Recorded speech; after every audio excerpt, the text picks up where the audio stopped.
Olá, queridos irmãos, bem-vindos a mais uma edição do nosso e vosso encontro com Yahweh. Nós prometemos e estamos aqui. Hoje, mais uma edição acontece. Que o nosso bom Deus possa lhe abençoar profundamente. Agora vamos conversar. Vou chamar o profeta Hugo Zé da Costa para conversar comigo hoje, nessa edição especial. Nós vamos falar de política, vamos falar de curiosidades, vamos falar da Bíblia, vamos falar de vários assuntos hoje. Queremos ouvir.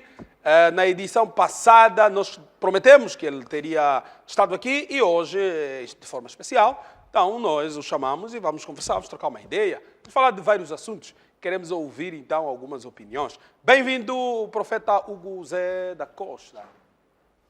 É mão ou é culo? A mão. Culo é pecado, né? Certo. Culo é pecado, Certo. mão é que vale. Certo, com certeza. Tá bem, tem à vontade. Como está? Eu estou bem, obrigado. Saúde, vida, família, esposa. A saúde está boa e agradeço pelo convite. Para nós é sempre um prazer. Obrigado. Para nós é sempre um prazer poder falar de assuntos do reino, assuntos do céu. Sempre que podemos sentar com os irmãos para conversar, é sempre um prazer. Apóstolo, é profeta, né? Apóstolo Hugo Zé Apóstolo da e Costa. profeta. Mas qual é a diferença de apóstolo e profeta? Primeiramente, na dispensação profética, existem três, que é o dom de profecia segundo 1 Coríntios capítulo 12, existe o profeta da igreja segundo Efésios 4:11, Ok. e existe o profeta mensageiro. Ok. Exato. Agora, já o apóstolo, não é? Ele é um servo de Deus. O apóstolo é o chefe da igreja, ok? Ok. Já o profeta, já a igreja, para ela existir, tem que haver um profeta mensageiro vivo. Okay? Então, Ok. o apóstolo faz parte dos ministros de Efésios 4:11. Pese embora no lado profético tem três dispensações. Então, há uma diferença entre apóstolo e profeta. E uma pessoa não tem como ser profeta e ao mesmo tempo apóstolo. Apóstolo. Só pode ser uma coisa. Só tem que ser uma coisa. Ou ele é apóstolo ou ele é profeta. Como, por exemplo, os ministros de Efésios 4:11, eles são tipificados com os animais, não é? Por exemplo, o profeta ele é tipificado com a águia e o apóstolo é o leão. Então, alguém não pode ser águia e ao mesmo tempo leão. Ok, certo, ok. certo. Não, percebi. Estamos num momento especial, uma semana curiosa, né? Um dia dos namorados passou bem, não? Passou em casa, fez alguma atividade especial ou essa data é do diabo, é para ignorar? Bem, esta data é extremamente satânica. Essa data? Sim, essa data é extremamente satânica, porque mesmo quando nós falamos de namorados, é simplesmente uma maneira, não é, que as pessoas vêm para poder legalizar a prostituição. Não existe namorados ou namoro a não ser prostitutos e prostitutas. Não existe namorados? Não existe namorados nem namoradas. São prostitutos e prostitutas. Porque a partir do momento, não é, em que um homem e uma mulher, eles mantêm relações sexuais. Não, mas não, namorado não necessariamente tem que manter relações. Eu sei, já até aí. A partir do momento que um homem e uma mulher mantêm relações sexuais, enquanto o homem não dotou a mulher, significa que essas pessoas estão a cometer pecado de prostituição, pecado de sexo. Dotar é o casamento puro, o próprio casamento diante de Deus. Mas segundo... o namoro é aquela parte, o namoro, profeta, o namoro é aquela parte que antecede o casamento. E agora, na Bíblia... Agora, a parte que antecede na Bíblia, o casamento não é namoro. É o que então? É noivado, é o quê? Mas namoro não é um outro termo de noivado? Não, só que o namoro é um termo que veio legalizar a prostituição, veio cegar o termo prostituição. Então, se eu dissesse o noivado, eu estaria a falar correto. Corretamente. Então, em vez de ser dia dos namorados, seria dia dos noivados, seria isso? Mas... Porque o namoro, na Bíblia, tem referências disso. O namoro? Sim. Não. Isaac, quando Abraão foi pedir, não só Isaac, mas quando Abraão mandou procurar na parentela de Isaac uma esposa para casar, ela não veio hoje, chegou amanhã.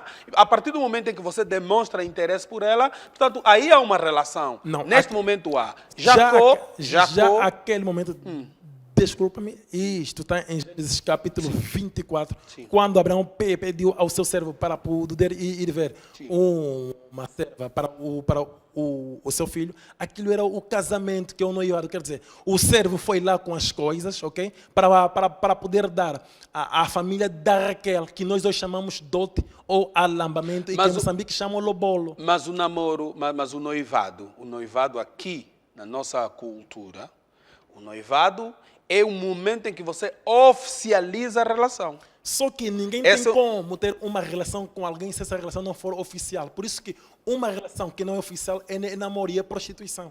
Você vê? Quer dizer, alguém não, a partir do momento que eu conheço, que eu vejo uma menina, hoje mesmo, eu devo já me oficializar antes de qualquer coisa. Se eu sou e solteiro, se ela não me aceita?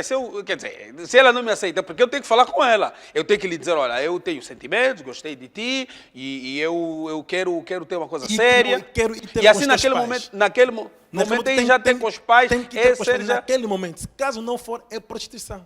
Você vê? Porque mas eu não permitiria. O conceito verdadeiro de prostituição também não é uma relação amistosa, onde as pessoas podem conversar. Sim, como são os homens quem definem os termos, então eles mesmos têm que tirar tudo isso para poderem legalizar a prostituição. Mas nós devemos saber o que Deus diz. E Deus diz por intermédio de um profeta. E o profeta vivo hoje de Deus nos nossos dias, que é o profeta Caco Filipe, diz que o namoro é pecado. E namoro é um termo que vem tapar. Não é? Mas ele não namorou também? Não.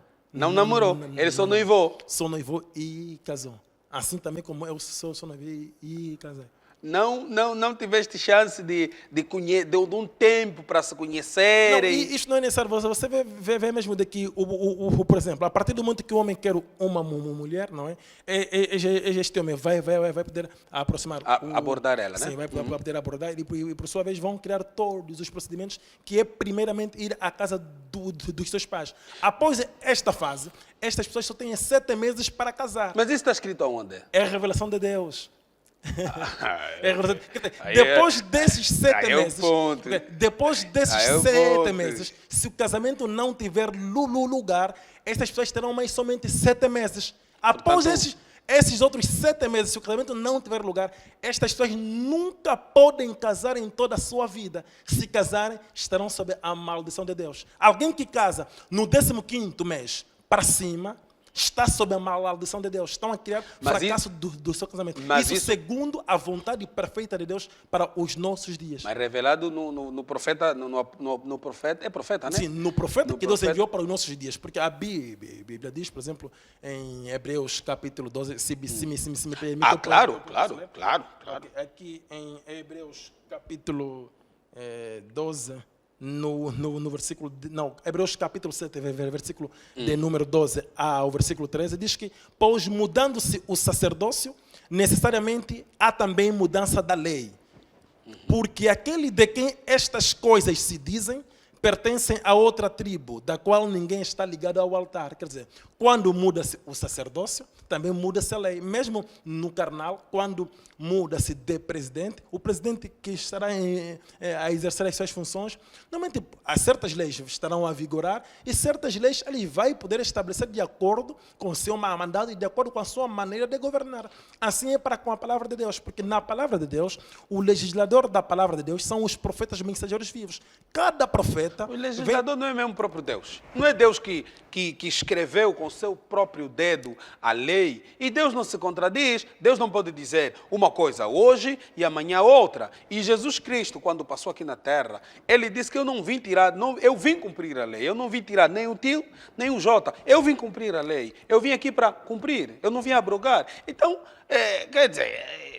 E agora como é que fica isso? Sim, mas só que os profetas não pregam as mesmas coisas. São os papagaios que repetem as palavras, assim conforme vemos muitos líderes religiosos que chamam-se de pastores, mas são papagaios que repetem os que os profetas já anteriores dizem. Porque Moisés não pregou o que Abraão disse. Isaías não pregou o que Samuel disse. O profeta é a boca de Deus. Mateus capítulo 4 diz que não é só do pão viverá o homem, mas de de toda a palavra que sai da boca de Deus. Aí sai, Sim. é presente do indicativo. Sim. O que nós temos hoje na Bíblia saiu da boca de Deus. Sim, sim. Não sai. Quer dizer, E- mas e Deus não se disse, contraria. sim, mas Jesus A disse que o homem partir- viverá do sim. que sai da boca de Deus. Sim, mas a partir desse pensamento, então não pode haver uma contradição da parte de Deus em relação ao que uma vez ele disse uma coisa Sim, sim. e depois ele, por outro lado, na frente se contraria e diz, Mas- não, aquilo que eu disse, agora o profeta vai dizer diferente. Mas só que Será? a revelação é progressiva. A revelação é progressiva. Vê que no tempo de Abraão,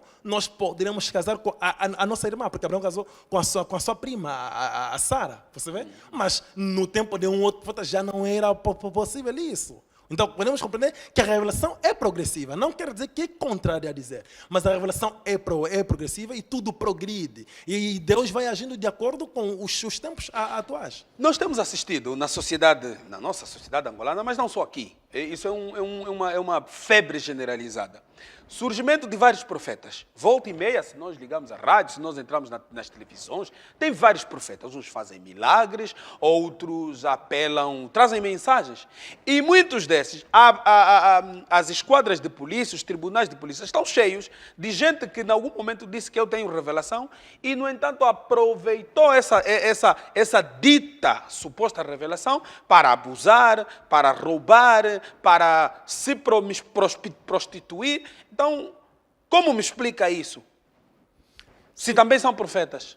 Mas tudo isso é que é cumprimento de 2 Tessalonicenses capítulo 2, versículo 9 a 11 e Mateus capítulo 24, versículo 24. O que a Bíblia diz? A Bíblia diz que nos últimos dias apareceriam falsos cristos e falsos profetas. Mas a Bíblia foi além, mostrando de como eles viriam. E como eles viriam? Com milagres e prodígios. Você vê? Já o verdadeiro profeta não vem com milagres e prodígios para poder seduzir as pessoas. Mas o profeta mensageiro vem com a palavra, vem com uma mensagem profética.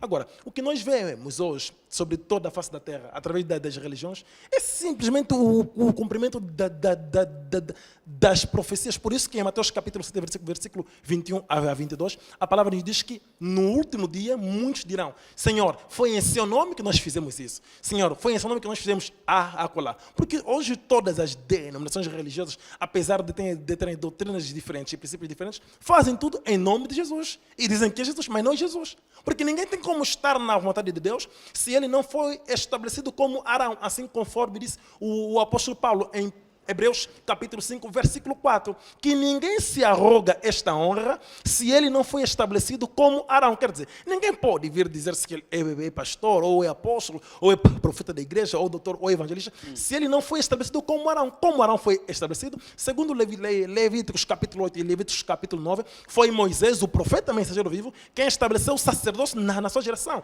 E na nova aliança, os sacerdotes são os ministros de Efésios 4:11. Pedro, Mateus, Marcos, Bartolomeu e assim diante não se tornaram apóstolos por causa de um diploma, conforme nós vemos hoje. Não se tornaram apóstolos por ir em um treinamento teológico.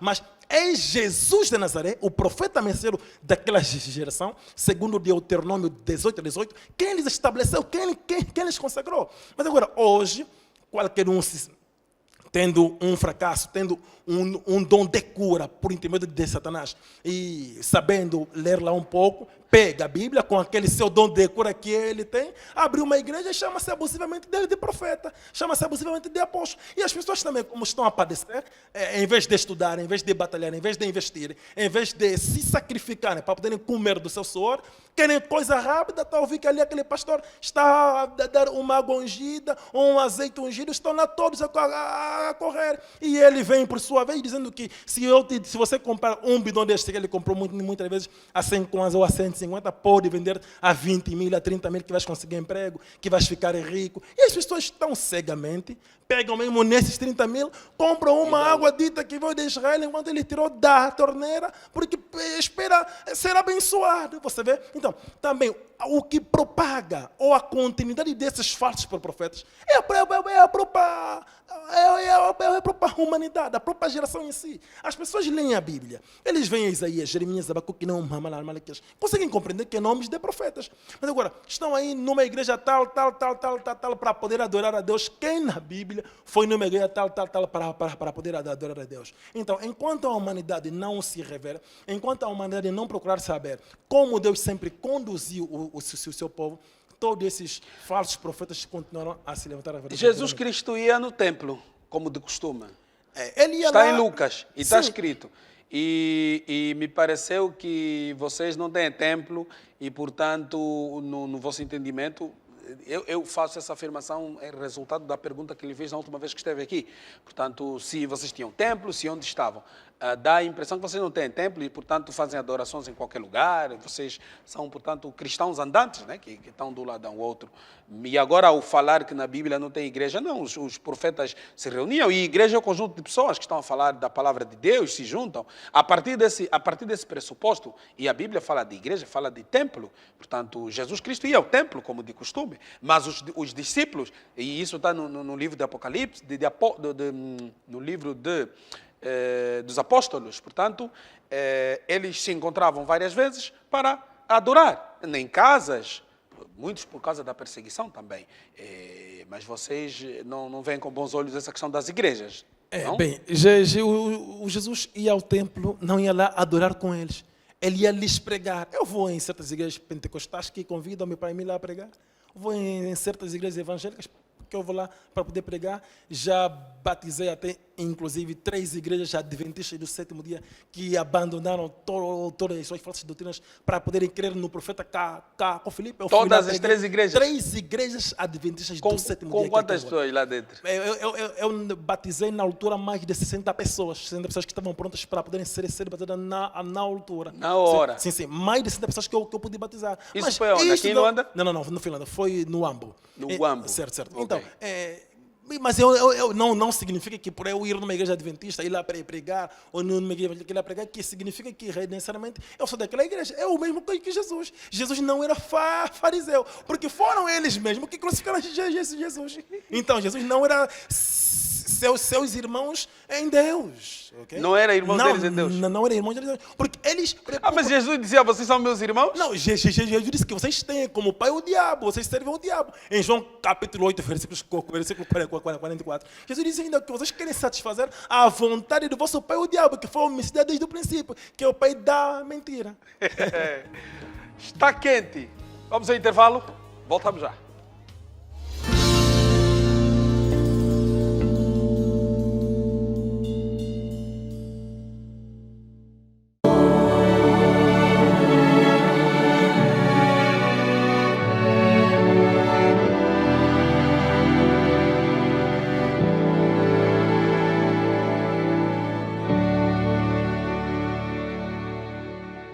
Estamos de volta no Encontro com Yahweh da Palanca TV. Hoje tenho aqui o meu convidado, o profeta Hugo Zé da Costa, que foi convidado para esta edição, como prometido numa das edições retrasadas, e ele veio. Bem-vindo mais uma vez, obrigado pela sua presença. E nós hoje estamos a falar de vários assuntos, já começamos a falar do namoro, e eu quero fazer a ponte naquele assunto ainda, antes de seguir. A Bíblia está cheia de exemplos de momentos em que aconteceu beijo. Portanto, na Bíblia, está cheio de exemplos. E eu quero ler para você no livro de Gênesis 29, capítulo 11, diz assim: E Jacó beijou a Raquel e levantou a sua voz e chorou. Essa é Raquel. No Gênesis. Mas temos outros exemplos, portanto, vários momentos na Bíblia. Há citações em 1 de Reis, Jó, Provérbios, Cantares, então, de Salomão, está rico de beijos, Marcos, Apóstolo, Lucas também fala da questão do beijo, e depois termina aqui, então, em Lucas 22, né, que fala do beijo que Judas deu a Jesus. Mas lá atrás, portanto, fala dessa questão do beijo e o amor. Em outras edições aqui na Palanca TV, eu lhe ouvi falar do beijo. Disse que é proibido. Assisti falar de que o beijo é proibido, o beijo é satânico, o beijo é do demônio. E a Bíblia faz alusão aqui de beijo mesmo. E então eu queria compreender aqui, que nos explicasse por que razão diz que o beijo é do demônio, se a Bíblia faz essas alusões.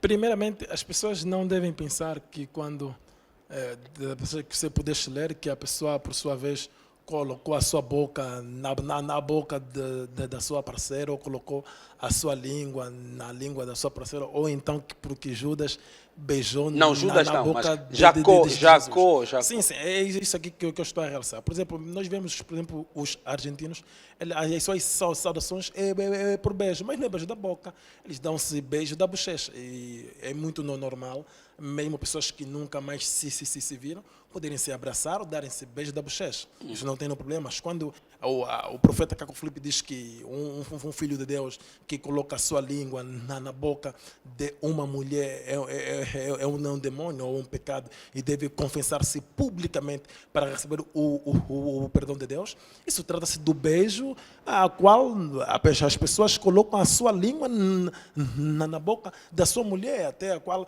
a humanidade foi criando aí termos, beijo linguados, beijo molhado, beijo não sei mais quanto, e tudo isso são coisas satânicas, são inovações. Mas se a pessoa puder dar um beijo santo à sua mulher, dar um Beijo da santo é bochecha, como? um beijo da bochecha, não tem Não, problema.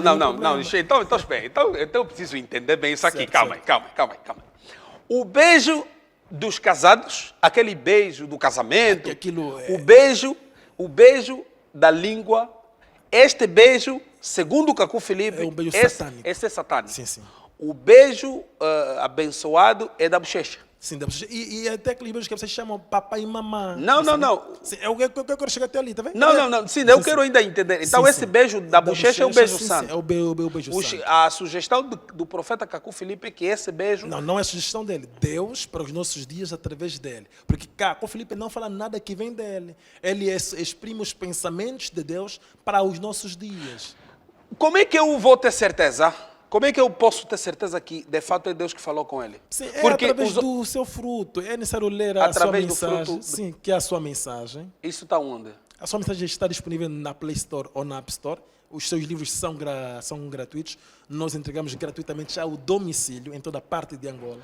Ok. Através dos seus frutos, a pessoa lendo o que ele diz, a sua mensagem, e a pessoa tirando as suas próprias conclusões. Por isso que Jesus mesmo disse, quando estavam a poder chamá-lo o nome, ele perguntou, mas a nossa lei aceita condenar um homem sem que primeiramente o ouvimos. Quer dizer, não podemos rejeitar um profeta sem que primeiramente possamos lhe ouvir. E a maneira de nós conseguirmos compreender que Caco Filipe é o único verdadeiro profeta de Deus sobre toda a face da terra. Isso não é exagero. Cada um, não é exagero, não foi o único, não foi exagero. Mas cada profeta em seu tempo foi o único na Bíblia, não foi exagero, é a vontade de Deus. Deus ele é soberano, faz o que ele quer. Então, e as pessoas, para a única maneira de as pessoas poderem tirar as conclusões de que tal ou é falso, é as pessoas lendo a sua mensagem por ele mesmo.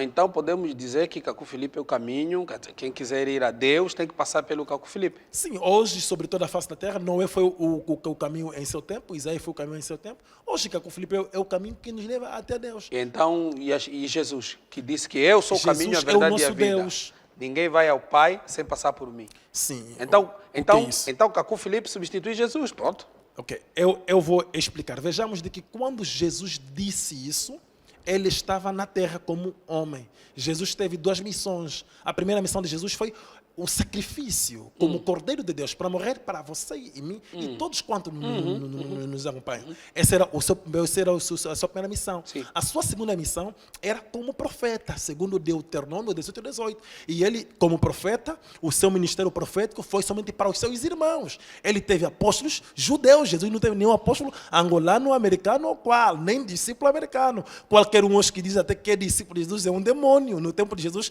qualquer um que se dizia ser discípulo de Moisés era demônio. Hoje também é a mesma coisa. Hoje não há discípulo de Jesus. Ou mesmo o Timóteo que veio após Jesus, se o Silvano Tito, não era discípulo de Jesus, era o discípulo de Paulo. Jesus como profeta, ele era o caminho, a verdade e a vida. Como profeta, ele era o caminho para Deus. Mas hoje Jesus não está na terra. Por isso que após Jesus veio Paulo. E Paulo disse em Atos capítulo 13, versículo 47, que ele foi estabelecido como a luz e a salvação. Paulo era a salvação em seu tempo, não Jesus. Jesus, então, quem intercede pelos nossos pecados hoje é Jesus ou é o profeta? Interceder de que maneira, desculpa? Porque a única maneira de nós recebermos o perdão dos nossos pecados não é alguém interceder por nós, mas é nós confessarmos publicamente. Publicamente? Sim, sim. Deus não perdoa. Se alguém mentiu, se alguém fez o que ele fez, se alguém cometeu algo que vai contra Deus, a única maneira dele receber o perdão de Deus não é ele ir em seu quarto e ajoelhar, pedir perdão a Deus, ou ele ir no banco de uma sinagoga e ajoelhar, pedir perdão a Deus, não, mas tem que confessar publicamente, Confessar diante publicamente. de todos os irmãos. Isso não é heresia? Não, isso está em Atos capítulo 19, versículo 18. Vamos Em ler, Atos, vamos ler. Atos 19, o que é que diz? versículo 18. Sim, Mesmo vamos ler. os apóstolos e os discípulos praticaram a confissão pública. Quem viu tirar a confissão pública, não é? Foi a igreja católica e as suas filhas, que são as igrejas evangélicas, protestantes, brenamistas e assim diante, acharam isto bom e meteram agora a confissão auricular, que é a confissão a um padre ou a um sacerdócio, Mas que a é uma confissão, hereditariedade católica. não, mas a única confissão não é a Deus, não é a Deus, a Jesus Cristo que é o nosso intermediador, Ele que é o caminho, a verdade e a vida, e Ele que morreu na cruz por nós, Ele que está vivo hoje, Ele que está intercedendo por nós, junto do Pai. Em João, O que passar disso não é heresia, Não, também não dá para considerar um falso profeta, assim como outros que aparecem e dizem, por exemplo, que olha, você para ter bênção tem que depositar aqui valores.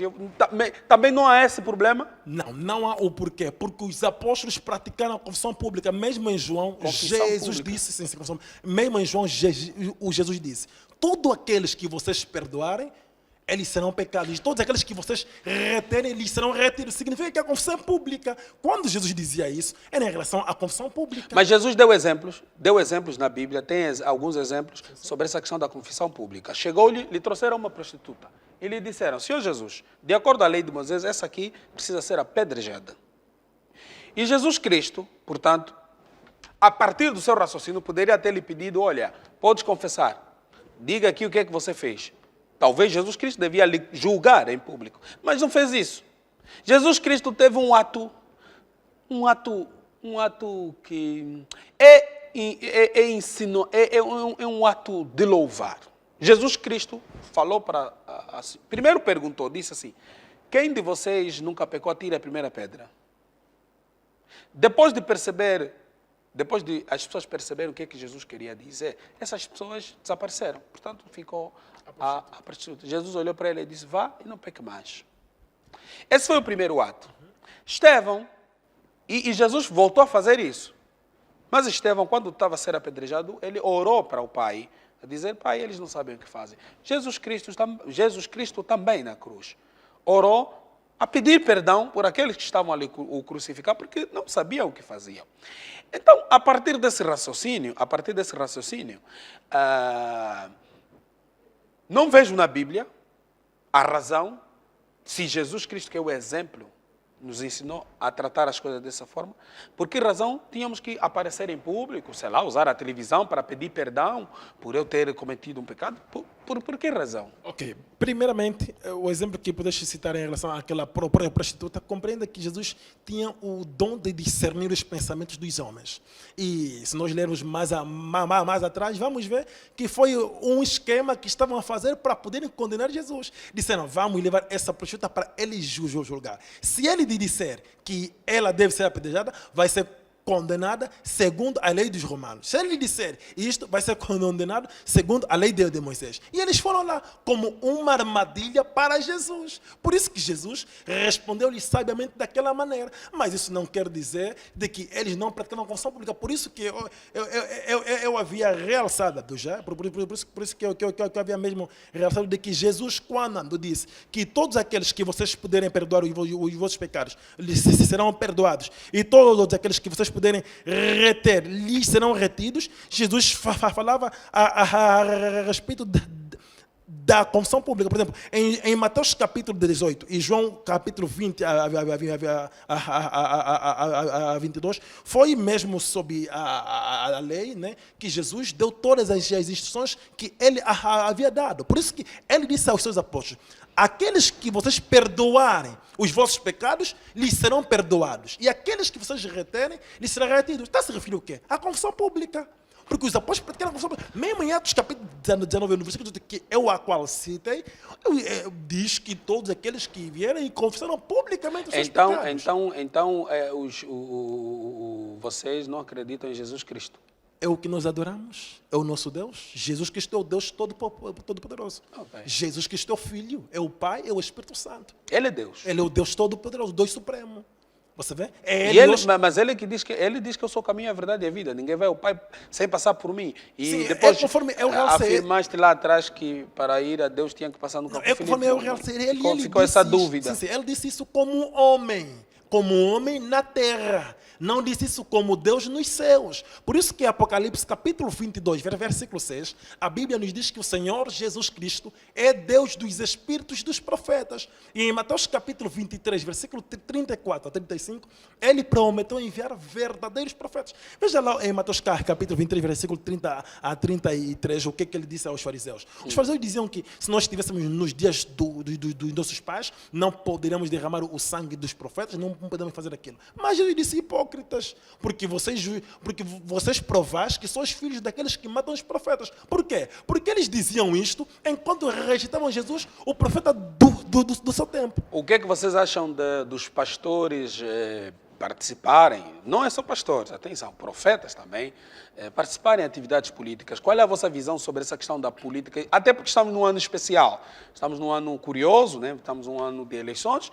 e neste momento, aliás, independente do ano de eleições, a igreja tem que estar inserida na sociedade. A igreja tem uma função social que tem que participar no debate público. A igreja tem que ter uma posição perante os mais variados cenários sociais que ocorrem, acidentes, mortes, pobreza, enfim, injustiça, corrupção. A igreja tem. E vários pastores se posicionam, falam, várias igrejas têm posições claras em relação a essa questão da participação na vida social. Qual é a vossa visão, vocês, sobre isso? O que achas da igreja participar na vida política? Ou então, vou fazer melhor a pergunta, mas é provocativa. O que o Felipe fala sobre essa questão? Muito bem. Primeiramente, eu vou poder explicar o que é a religião, e o que é a política e o que é a laicidade. Mas antes, eu quero dizer o seguinte. Um servo de Deus não pode se intrometer na política, não pode falar de política. Não pode. Alguém que diz que é um servo de Deus, fala de política, intromete-se na política, é um servo de Satanás, é um demônio. É a encarnação do diabo Satanás. Isso não é exagero. Nós estamos na sociedade, nós estamos intrometidos na sociedade. Portanto, nós, para além de sermos cidadãos, para além de sermos cristãos que vamos à igreja, nós somos cidadãos. Independente de sermos cidadãos, somos funcionários públicos, somos pais, somos filhos, somos maridos, somos sobrinhos, somos tios, somos profissionais, enfim.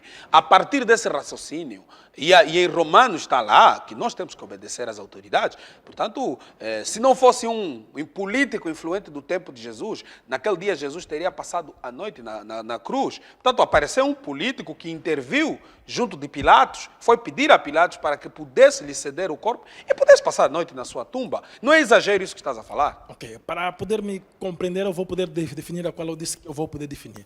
O que é a religião? A religião é ligar a humanidade a Deus. Os homens sempre fizeram as suas maneiras de poder ligar a Deus, enquanto a religião não tem como nos ligar a Deus. O que é a política, não é? A política é uma forma de manipulação para a humanidade. E o que é a laicidade? A laicidade é a neutralidade do Estado face em questões religiosas e a neutralidade da igreja em questões políticas. O Estado deve dar o direito a cada um de poder acreditar ou não acreditar. E a política de um cristão limita-se no direito de votar. Quer dizer, um servo de Deus deve cuidar das coisas de Deus. E os políticos, entre eles, devem cuidar da política e debater da política, fazendo o que eles devem fazer. Assim como o Estado não deve se intrometer na religião, nas coisas religiosas, nas coisas de Deus, que não lhe diz respeito, da mesmíssima maneira, a igreja, os servos de Deus, não podem se intrometer na política. Todos esses Mas servos quando de Deus fala em que nós vemos intrometer na terra, política, é o quê? É ser um elemento ativo ou dar opinião? Olha, a Ok. fome. Olha, não, o padre, o pastor, o bispo diz, não, eu acho que poderíamos ajudar. É dar opinião ou é ser, por exemplo, um candidato político, um elemento que participa na vida política? Ok, ser um candidato político, ser um elemento que é ser membro de um partido político, um filho de Deus não pode ser membro de um partido político, não pode concorrer para as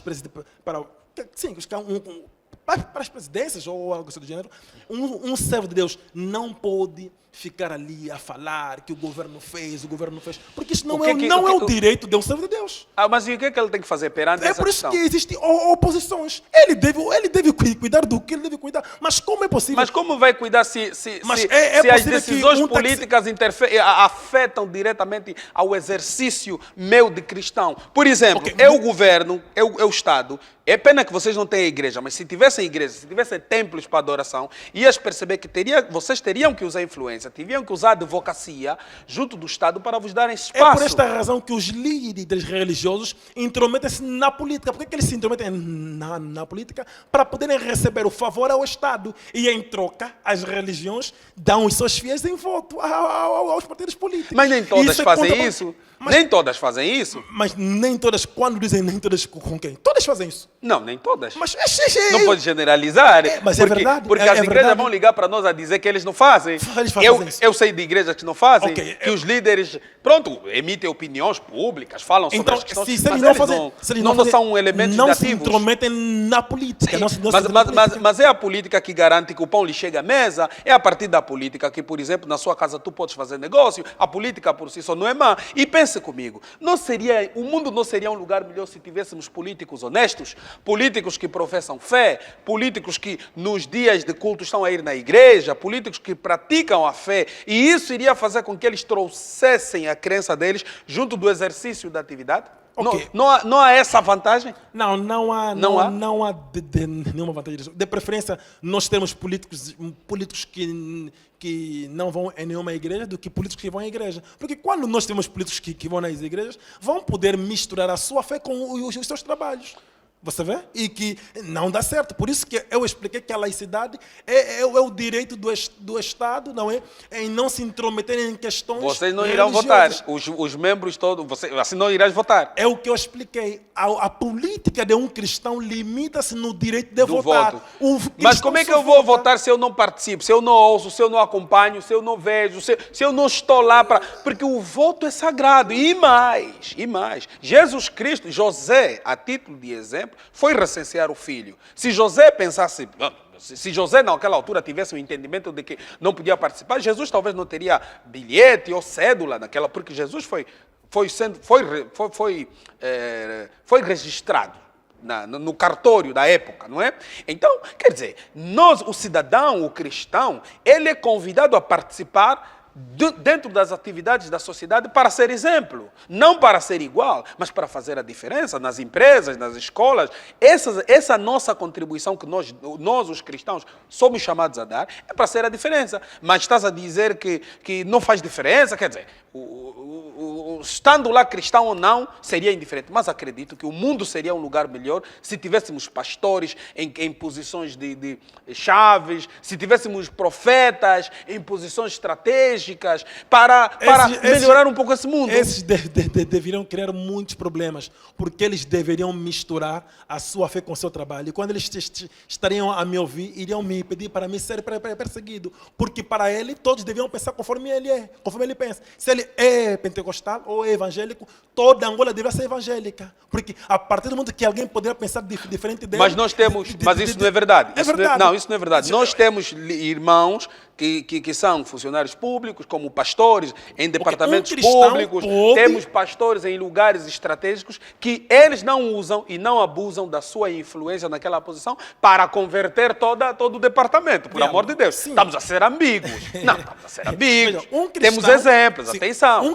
Há agora um país, desculpa lhe cortar, há agora um país aqui na África que elegeu um presidente da República. O presidente tem a sua crença. Independente da sua crença, ele não ficou cantando aos quatro cantos que todo mundo tem que adorar no dia que ele adora, todo mundo tem que fazer o que ele faz. Não, há esse respeito, há essa distância, mas acredito que a coisa não é a mesma quando um dirigente, quando um líder político de um partido influente é cristão. Há aquele lado do temor a Deus, e isso por si só ajuda e permite que nós possamos encontrar uma outra situação.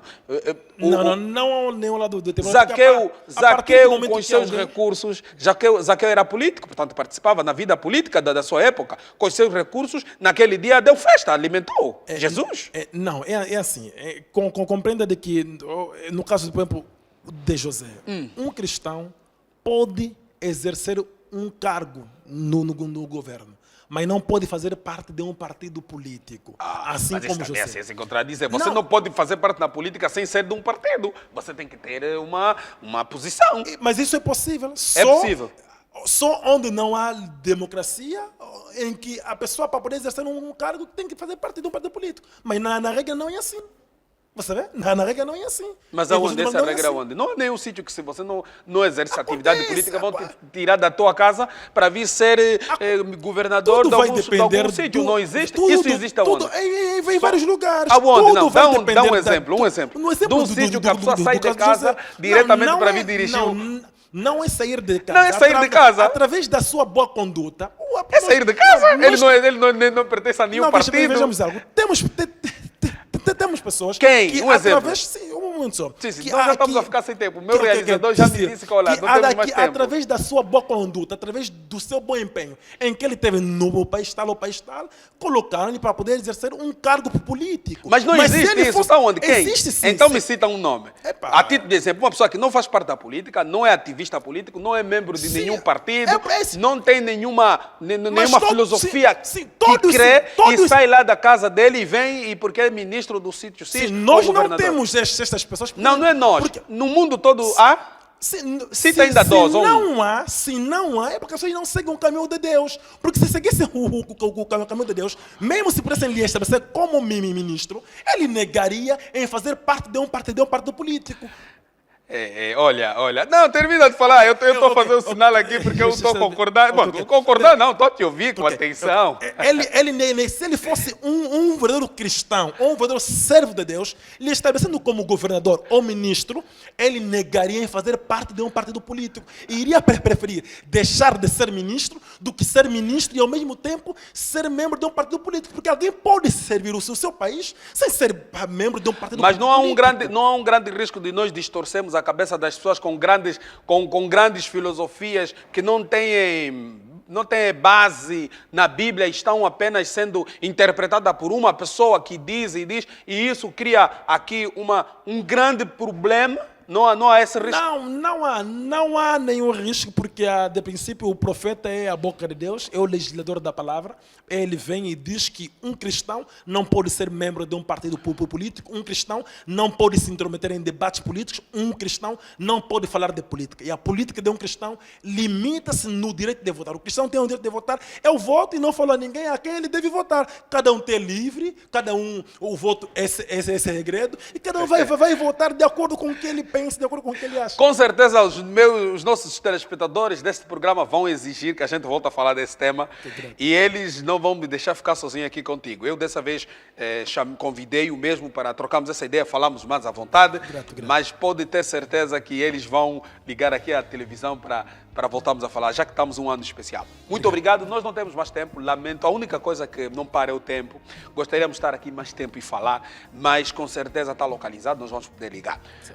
Muito obrigado, Deus abençoe. Grato, Jaime. Que tenha saúde. Nós gostamos mesmo muito de lhe estar aqui, falamos de várias coisas. Tchau, eu vou para casa. Para a semana temos encontro marcado. Na próxima semana nós estaremos aqui de volta. Você continue em nossa sintonia. Essa é a Palavra TV, a televisão dos angolanos. Não esqueça, nós estamos aqui todos os dias e aos sábados, no horário que vocês já sabem. Depois do programa passar aqui, estamos na nossa página do YouTube e no Facebook. Tchau. Para a semana temos encontro marcado aqui. Fui!